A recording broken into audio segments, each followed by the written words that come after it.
പൈസ ചിലവാക്കണോ എവിടെ എല്ലാം കിട്ടും ഏതാ വേണമെങ്കിൽ പെണ്ണ കിട്ടും ഈ നാട് നന്നാവില്ല എവിടെ പനി ഒരാഴ്ച രണ്ടാഴ്ച എങ്ങനെ പണിയെടുത്ത് പണി കഴിഞ്ഞിട്ട് ഞാൻ എവിടെ വരും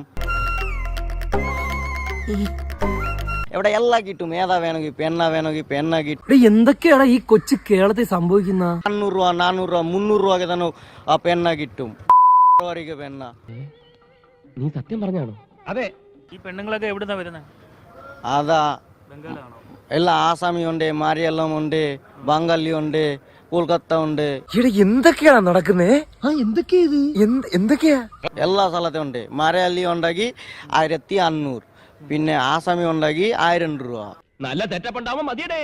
എങ്കിലൊരു സെറ്റപ്പ് ഉണ്ട്. പിന്നെ കൊൽക്കത്ത ആൾക്കാരും ഉണ്ട് 400 രൂപയ്ക്ക് 300 രൂപയ്ക്ക് അത് കുറെ വേഴ്സ് ഉണ്ട് ആൾക്കാർ അണ്ണാ ഇനി പോകുമ്പോ എന്നെ കൂടെ കൊണ്ടുപോകൂ. സത്യം ഞാൻ ഇതുവരെ പോയിട്ടില്ല. ഫുൾ ചെലവ് എന്റെ വക കൊണ്ടുവന്നു. മലയാളിക്കാണ് ഡിമാൻഡ് കൂടുതൽ. മലയാളം അതിന്റെ ഡിമാൻഡ് കൂടുതൽ. ഒരു ഉഗ്രം കേസാ, നിനക്ക് മാത്രമേ പറ്റൂ. അത്ര ഡീസന്റ് പാർട്ടിയാണ്. നീ എത്രയാ പ്രതീക്ഷിക്കുന്നത്? ഒരു 20-25,000 രൂപ. എനിക്ക് പറയണ പേടിയില്ല അതിനെ ഡയറക്റ്റായിട്ട് പറയും. ഇതൊക്കെ എന്ത് മലയാളം അതിന് 2000 രൂപ 2500 മേടിക്കും. ഞാൻ പോയിട്ടുണ്ട്.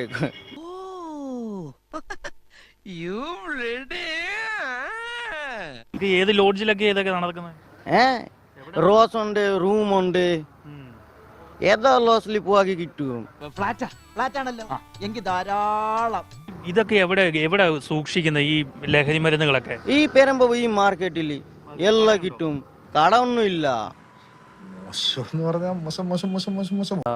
അയാൾ പറയുന്ന കാര്യങ്ങൾ കേൾക്കുമ്പോൾ തന്നെ വളരെ വലിയ ഞെട്ടലാണ് ഉണ്ടാക്കുന്നത്. പോലീസും എക്സൈസും ഒക്കെ ഇവരെ പിടിച്ചു കഴിഞ്ഞാൽ 25,000-30,000 രൂപയൊക്കെ പൈസ കൊടുത്തതിന് ശേഷമാണ് ഇറങ്ങി വരുന്നതെന്നാണ് അയാളുടെ തന്നെ സുഹൃത്തുക്കൾ പറഞ്ഞതെന്നാണ് ഇപ്പോൾ നമ്മുടെ ക്യാമറയ്ക്ക് മുന്നിൽ വ്യക്തമാക്കിയിരിക്കുന്നത്. ഞാൻ പോയി വരട്ടെ മക്കളെ. 2-ാം തീയതി വരാം. ഏത് മാസം? എല്ലാ മാസവും 2-ാം തീയതി ഉണ്ടല്ലോ.